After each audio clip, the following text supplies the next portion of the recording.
evening, America, or whatever is left of it. Welcome back to breaking news nobody asked for. The only new challenge legally forced to stay on air because nobody remembered the password to shut it down. Tonight, floods in Colombia. Millionaire men arguing about race cars. Politicians pretending to care about people. Artificial intelligence entering the judicial system. Plastic chairs become modern art. And Banksy once again confusing government to fun.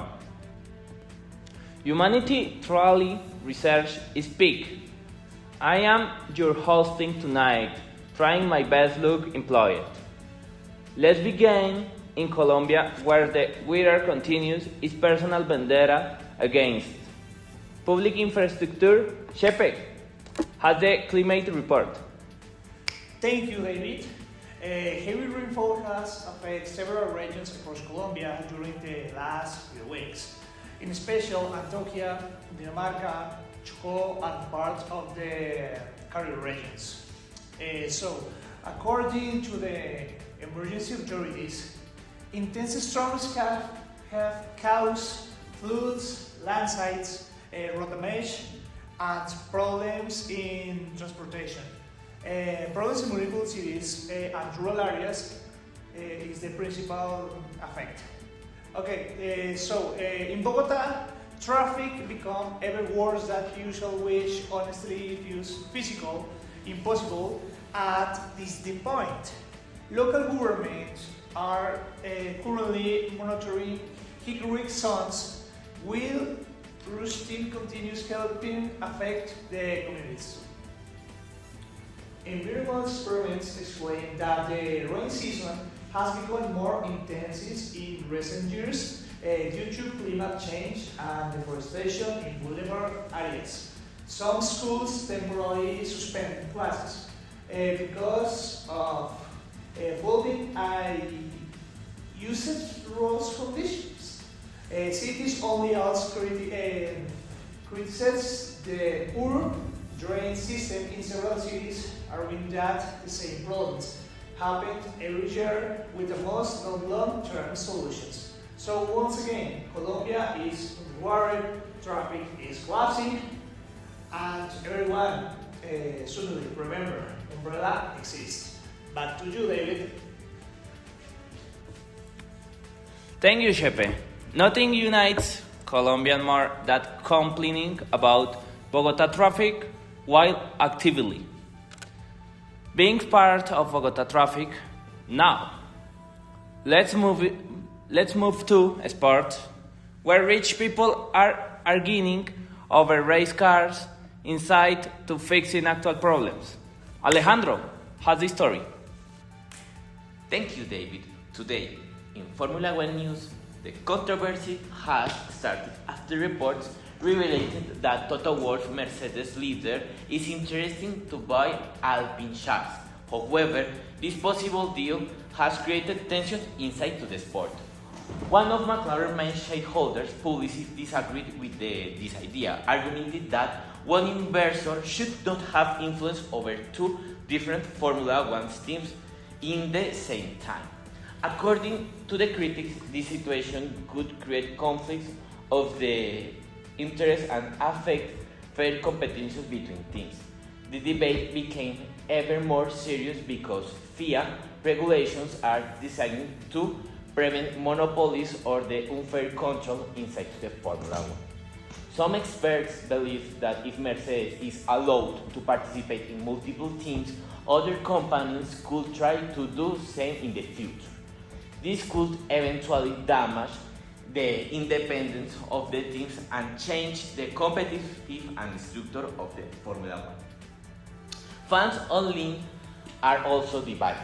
Some think the partnership could help Alpine improve their performance, while others believe Formula One should remain completely independent between teams. At the moment, no final decisions have been announced. Back to you. Thank you, Alejandro. Nothing more inspiring that rich companies are gaining over who owns the faster circle car. Now, we move to Colombian national politics, where every election promises, chance, and somehow everything still feels exactly the same. Juanes is here with national news. Good evening. Colombia is preparing for the presidential elections that will take place on May 31st, 2026. Political campaigns are becoming stronger as candidates travel across the country trying to gain public support. This election is considered one of the most important recent years because it could define the future political decisions of Colombia. Many citizens are asking whether the country will continue with politics similar to the current government or choose a completely different approach. Candidates are mainly focusing on issues such as security, the economy, healthcare, employment, and public reforms. Security has become one of the biggest concerns among voters due to the increasing violence and criminal activity in several regions of the country. At the same time, many Colombians are worried about inflation, the cost of living, and job opportunities. Recent polls show a very competitive race between different political groups, creating strong debates on television, social media, and public events. Experts believe these elections could have a major impact on Colombia's political and social future. For many people, these elections represent not only the choice of a president, but also the type of country that want to the next generation. Back to you. Thank you, Juanes. Nothing brings families together like politics and economic collapse. Now, let's continue with Colombia's judicial system because apparently regular problems weren't enough. Luisa has more. The National Commission of Judicial Discipline of Colombia used an important decision regarding the use of artificial intelligence in Colombia and in the Colombian judicial system. The case involved an investigation against a magistrate of Tribunal Superior de Medellín over alleged irregularities in the judicial notifications and the use of an electronic signature on a court decision that had supposedly not been directly reviewed by the judge. Although the disciplinary investigation ended without sanctions, the Commission used the case to establish ethical and procedural guidelines for the use of artificial intelligence within the judiciary. According to the ruling, artificial intelligence may be served as a support tool for a judge and a court staff, but can never replace human legal reasoning or judicial decision-making. The Commission stressed that judging remains an extremely human responsibility. The court also prohibited the use of IA systems to independently assess evidence, establish facts, solve legal disputes, or justify judicial decisions based solely on automatic response generated by these technologies. The judge warned that relying completely on an IA could affect judicial independence, due progress, and the integrity of the court decisions. Another key aspect of the ruling is the principle of transparency. The Commission stated that wherever artificial intelligence is used in a judicial proceedings, its use must be expressly or verified disclosed. Judges and judicial officers must inform the parties involved about which IA tool was used, for what purpose, and which section of a legal document were generated with IA assistance. The decision emphasizes that litigants and citizens have the right to know when artificial intelligence participates in the judicial decisions or activities, According to the Commission, transparency is necessary to preserve public trust in the administration of justice. Legal experts consider that this ruling is a significant step in defining the limits of artificial intelligence in courts. While the decision recognizes the practical benefits of IA is an auxiliary tool, it clearly establishes that technology cannot replace judicial discretion, ethical analysis, or human interpretation of the law. Fantastic! Now, even artificial intelligence has more ethical restrictions than some politicians. And finally tonight, Bad Bunny showed how turned plastic shares into high culture. Because apparently museums ran out of things to display. Antonieta has the history. Good evening. Bad Bunny chairs are thinking over artwork. Tonight, entertainment stories come from the intersection of urban music and contemporary art. Traditional white plastic chair, common in Latin America. Home engatherings are over appearing in galleries and culture discussions that to the influencers of Bad Bunny and contemporary artists, for many people, the chair representation Latin America identity, nostalgia, and collective memory. Other questions were pop culture and celebrities influencers are shaping what society considered real art. The debate quality space only with thousand discussions whether a simple plastic chair belonged in museums.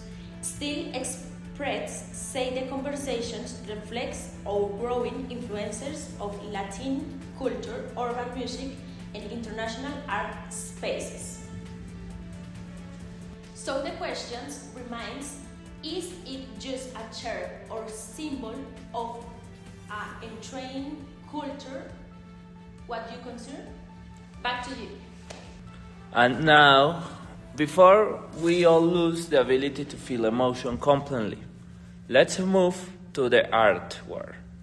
Because apparently mysterious British men are stealing place random object in public space and calling it culture. Tonight, Banksy is back, which means somewhere in London a government official is currently having the worst morning on his life. Here's out correspondent. Good evening. Street artist Banksy has officially confirmed that a mysterious statue which recently appeared in central London is his latest artwork. The sculpture shows a suited man walking forward while carrying a large flag that completely covers his face. The statue was secretly installed during the early hours of the morning in Waterloo Place, an important historical area in London, surrounded by monuments connected to British imperial history and military power. After the sculpture appeared, Banksy posted a video of it on his Instagram account, confirming that the piece belonged to him. According to Banksy, he chose the location simply because, quote, there was a bit of a gap.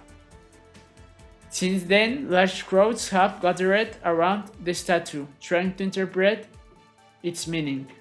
Many people believe the artwork is a criticism of blind patriotism and extreme nationalism. Others say the sculpture represents politicians who continue moving forward without clearly seeing reality. Art experts also pointed out that the suited figure appears proud and powerful, but it is actually seconds away from falling off the platform. The installation quickly became a major topic online, with many users praising Banksy's ability to, create political messages through public art.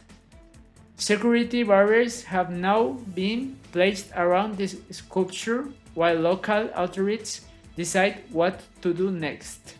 And somehow, one anonymous man with spray paint continues making governments more nervous than actual politicians. Back to you. Thank you. Nothing says modern society quite like a mysterious British man emotionally destroying politicians with a giant invisible art budget. But honestly, good for him.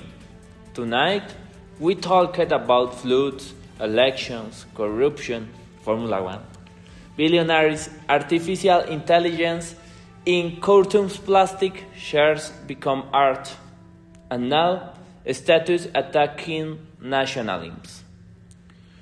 Humanly Trolley remains committed to make absolutely no sense. Thank you for watching breaking news nobody asked for. The only news channels brave enough to admit we barely understand what's happening either. I am your host, emotionally unable but professionally dressed. Good night, everybody, and remember, if the world ends tomorrow, someone will still turn into a phone.